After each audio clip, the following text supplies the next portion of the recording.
Good afternoon and welcome to 365 Days of Amazing Stories with Theo Mayer.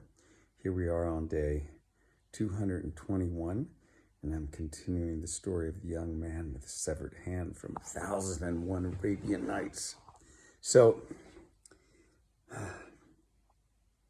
this beautiful woman, she takes off with this fabric that our young man gave to her. And off they go, and as she goes, she takes the heart of our young man with her. He goes off into the market and spends some time there just to busy himself. But he ends up thinking about her and can hardly eat or drink because he's fallen into that place of longing. Well, the next day, after he gets up and has his bath and morning prayers, he goes to Badr al-Din's market, his stand. He's sitting there, and the beautiful woman comes, more richly dressed than she had been before. And this time, instead of speaking with Badr al-Din, she goes straight up to our young man, whose eyes widen as she comes walking up. She has a maidservant behind her, and she says to Badr, or to the young man, "How can I pay you? Let's get the money transaction done." And he says, "Oh, there's no need to get done with the money. Don't worry about that." She says, "No, let's finish our transaction." And so she doesn't listen to anything he says, and she gives him a significant sum of money to pay for the fabric. And then they sit and talk. And as they do sit and talk, he makes it very clear that he is interested in getting to know her better and spending time with her. And when he does make those kinds of comments and gestures toward her, she gets up and she goes away. She walks away. Her maidservant following behind her. And our young man gets up and he goes into the market. Again, to busy himself, because he feels like he just blew that one. And so off he is in the marketplace, when this maidservant comes up to him and says, "My lady would like to meet with you." And he looks at her. He doesn't recognize her because all he was looking at was this beautiful woman was before him. He says back to her, I don't know anybody here. Who could be wanting to meet with me?" She says, "How quickly you forget."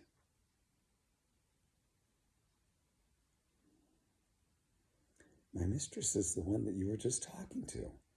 You sold her fabric." Oh. The maidservant, well, she gave him some instructions to meet her at a small little cafe that was close to the market. And so he quickly made his way there.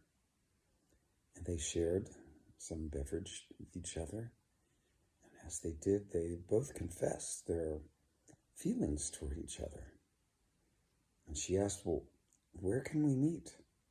Your place or mine?" And he said, "I don't have a place here. I am but a traveler, a traveling merchant. Let it be yours." And so she described where she lived and how to get there. And off she went. They agreed that they would meet later for dinner in the early evening. Well, he went back and he was excited.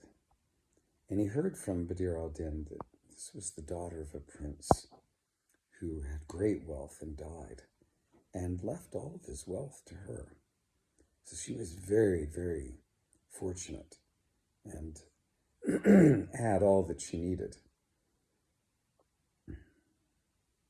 Well, later that afternoon, the young man, he hires a mule and a driver, and bids this driver to take him to this destination, this address that is a little bit outside of town. And off they go. They get there, and he turns to the driver and he says, "Return here in the morning so you can take me back to the market." He agrees. Knocks at the door and waits. It's a beautiful place with a fairly high wall all the way around it. And it's somewhat outside of what would normally be the city, and has beautiful gardens around it and orchards. And again, there's a smaller fence that is around all of that. So it's like these concentric squares with the house in the center. And as he knocks, he's waiting, and these two maids come that are dressed in white linen, and they bid him come in. They tell him, "Oh, the mistress is waiting for you. Please come this way." He follows them through a hallway and through sort of an inner like room that again he is only in, of course, a section of it, but it has that shape of a square. And in through some doors that have arched entryways, and in he goes until he gets to the inner courtyard. And in the inner courtyard, there is a fountain there, and there's also around the fountain beautiful greenery. Now, the fountain is being fed by these snakes on each corner that are made of red gold. The water coming out of their mouths. And the water looks like pearls or gems. It's so beautiful the way it comes out, kind of in droplets. Makes a beautiful sound, and the water is crystal clear. They lead him past this fountain and up a staircase and into this upper room that overlooks this inner courtyard. And there, this beautiful woman is waiting for him at a table with two chairs. And they sit down and they talk. And she immediately, in her talking, confesses that she's been thinking of none but him. And he, of course, shares the same.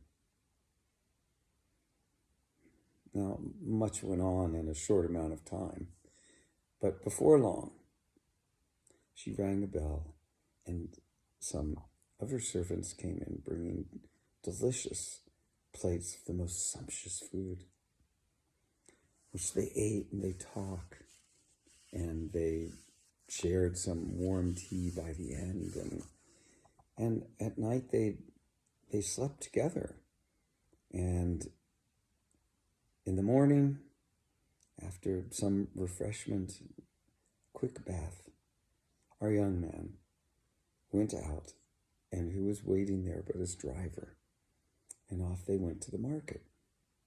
Now, in their parting, he had agreed that he would come back in the evening. And when he told her this, she said, "Well, bring us dinner."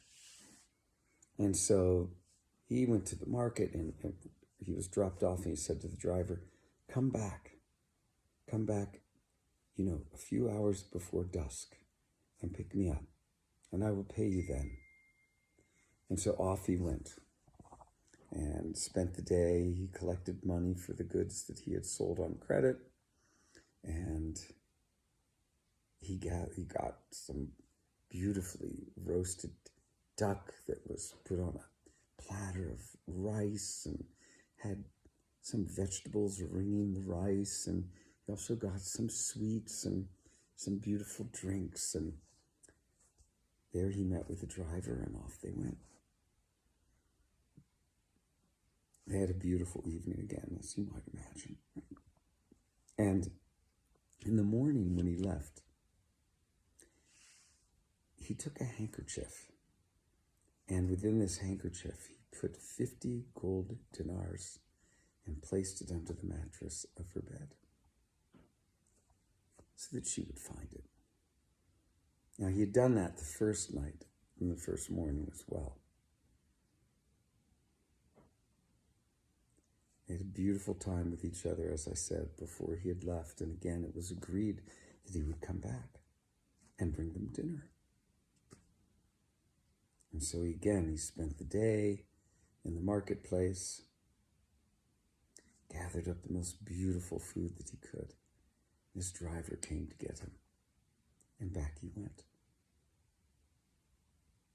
And he did this over and over and over again, until there came one day